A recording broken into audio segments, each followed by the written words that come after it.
Je l'ai vue de mes propres yeux. Sur ce champ de bataille maudit où la mort rôdait à chaque instant, elle avançait, calme et résolue, comme si rien ne pouvait détourner sa voix. Les tirs crépitaient, les hurlements déchiraient l'air, mais elle, vêtue de rouge et de blanc, marchait parmi les blessés avec une grâce presque irréelle. Chaque geste qu'elle faisait était empreint de dévotion. Chaque murmure qu'elle adressait aux agonisants portait un souffle de vie ou, pour certains, une paix bien méritée. Je l'ai vue s'agenouiller près d'un soldat dont le torse n'était plus qu'une plaie ouverte. Elle travaillait avec une précision qui tenait du miracle, plongeant ses mains dans le sang pour extraire des éclats d'obus, tout en récitant des prières. À ses côtés, la peur semblait reculer, comme si la foi qui émanait d'elle suffisait à tenir à distance les horreurs environnantes. Et pourtant, elle n'était pas invincible. Je me souviens des éclats de lumière qui frappaient tout près d'elle, des monstres qui hurlaient si fort qu'ils semblaient vouloir briser l'esprit même. Mais elle n'a jamais vacillé.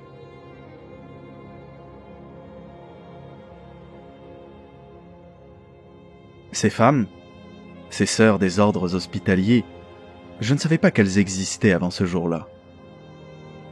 Mais je vous le dis, elles ne sont pas de simples guérisseuses. Ce sont des anges de chair et de fer, envoyés par l'empereur lui-même.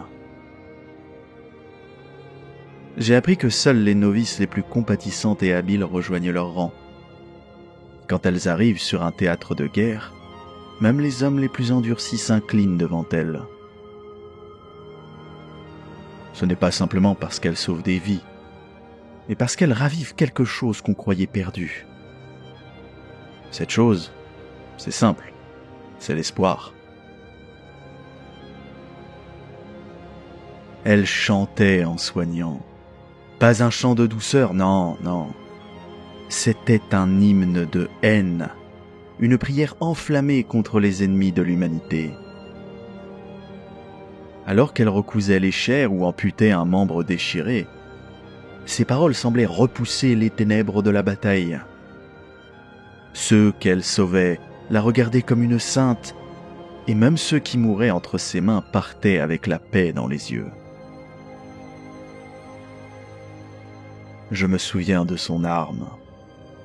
Ce n'était pas une guerrière comme les autres sœurs de bataille, mais quand il a fallu se défendre, elle n'a pas hésité. Une scie chirurgicale dans une main, un bolter dans l'autre, elle s'est tenue droite face à une créature monstrueuse qui s'était frayé un chemin jusqu'à elle. Je l'ai vue frapper, rapide, précise, avant d'achever son assaillant d'une balle dans la tête.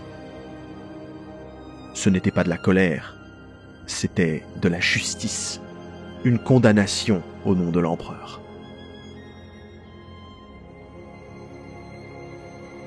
J'ai appris plus tard qu'elles s'entraînaient sans relâche, ces hospitalières. Dans les barges sanatoriums, dans les hospices ruchiers, elles passent des années à perfectionner leurs connaissances. Elles étudient les poisons des xénos, les malédictions des sorciers, et même les effets insidieux des possessions démoniaques. Leurs outils chirurgicaux sont bénis, leurs prières sanctifiées. Elles ne soignent plus seulement les corps, elles purifient les âmes. Je me souviendrai toujours de Trench, ce monde déchiré par une guerre interminable. Les récits disaient que lorsque les ennemis attaquèrent l'hôpital Sainte-Anne-Carminée, les sœurs prirent les armes. Avec des fusils laser récupérés des mains de leurs patients, elles ont défendu les lieux avec une audace que peu auraient pu égaler. Ce jour-là, elles ne se sont pas contentées de soigner les blessés. Non, en vérité, elles ont sauvé bien plus. L'honneur de l'humanité, sa foi, et le souvenir que même dans les pires situations, l'empereur veille.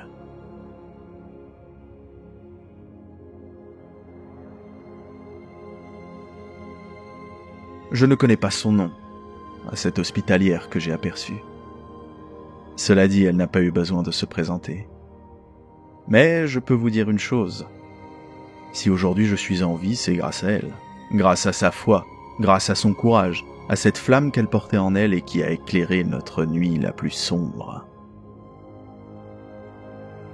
Je vais vous dire une chose. Il y a beaucoup que l'on ignore des sœurs hospitalières.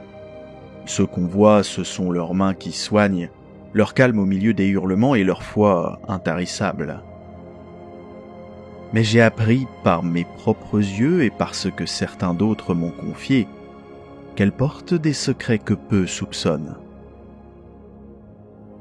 Un jour, dans une salle plongée dans la pénombre d'un manoir ancestral, je l'ai vue prélever un échantillon de sang sur un jeune noble, à peine conscient de ce qu'elle faisait.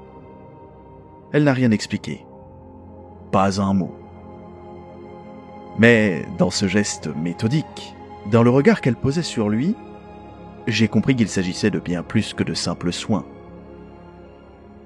Ces prélèvements, m'a-t-on dit plus tard, servent à surveiller le sang de la noblesse, la pureté génétique et sa stabilité. Une précaution nécessaire pour éviter l'étard de la consanguinité ou la souillure des mutations. Ce travail, elles le font très discrètement, en collaboration avec l'ordre Famulus. Et c'est un devoir tout aussi crucial que celui qu'elles remplissent sur les champs de bataille. Sur les mondes paradis ou sur les mondes sauvages, où les dangers génétiques sont nombreux, cette mission passe presque inaperçue, mais elle est essentielle pour préserver la pureté de l'humanité. Pourtant, malgré leur réputation de pacifistes, je sais que cette image n'est qu'une façade. Je vous rappelle que je les ai vus sur le terrain, là où tout s'écroule. Leur dévotion à leur cause est totale.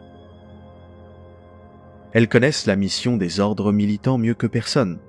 Détruire ceux qui menacent l'impérium, protéger ceux qui peuvent l'être. Mais elles veillent sur l'équilibre entre vie et mort, entre compassion et jugement. Je me souviens d'un jour, après une bataille où une hospitalière s'est approchée d'un soldat gravement blessé. Son corps était brisé au-delà de toute réparation. Tout le monde pouvait le voir. Mais pourtant, une flamme brillait encore en lui. La foi. Elle lui a murmuré des prières, lui a promis la lumière de l'empereur, puis, avec une main ferme et un regard empli de paix, elle lui a offert la miséricorde, la fin des souffrances, la paix de l'empereur. En revanche, lorsque l'âme est corrompue, il n'y a plus aucune pitié. J'en ai entendu des histoires, des murmures sur des hospitalières qui ont exécuté des gouverneurs planétaires après avoir découvert leurs crimes. Elles n'attendent pas le jugement des hommes. Leurs prières sont aussi tranchantes qu'un scalpel et elles ne reculent devant rien pour purifier ce qui doit l'être. Même dans les salles d'interrogatoire, leur présence est rare, car les hérétiques entre leurs mains trouvent rarement la force de parler avant de rendre l'âme. Ces femmes, je vous le dis, sont bien plus que des guérisseuses. Elles sont les protectrices de notre foi, des anges bienveillants qui veillent sur l'équilibre de l'impérium. Elles offrent la vie à ceux qui la méritent et la fin à ceux qui ne méritent que l'oubli. Si l'empereur, loué soit son nom, m'a laissé vivre assez longtemps pour en témoigner, c'est pour que je puisse vous le dire. Derrière leur douceur apparente se cache une force implacable, une volonté que rien ne peut briser. Et pour cela, je ne peux qu'être reconnaissant de les avoir eus à mes côtés, dans l'ombre comme dans la lumière. Maintenant que j'y pense, il est des sœurs dont le rôle semble sortir des ombres elles-mêmes. Parmi elles, j'ai entendu parler de l'ordre Vespilla. On les surnomme souvent les sombres sœurs. Je me souviens de la première fois que je les ai vues. Drapées dans leurs grands voiles gris, elles avançaient en silence, leur silhouette austère projetant une solennité presque surnaturelle. Chaque geste qu'elles faisaient était empreint de respect, comme si elles portaient le poids des âmes sur leurs épaules. D'après ce que j'ai compris, ces sœurs ont une tâche que peu pourraient comprendre. Elles veillent sur les morts du clergé, assurant leur mise en bière avec un soin méticuleux. Ce n'est pas seulement une question de foi, mais une tradition instaurée par le cardinal Grégory Nestor lui-même. Pourquoi tenait-il tant à ce que les corps des prêtres soient traités avec une telle révérence ? Honnêtement, je pense que nul ne le sait avec certitude.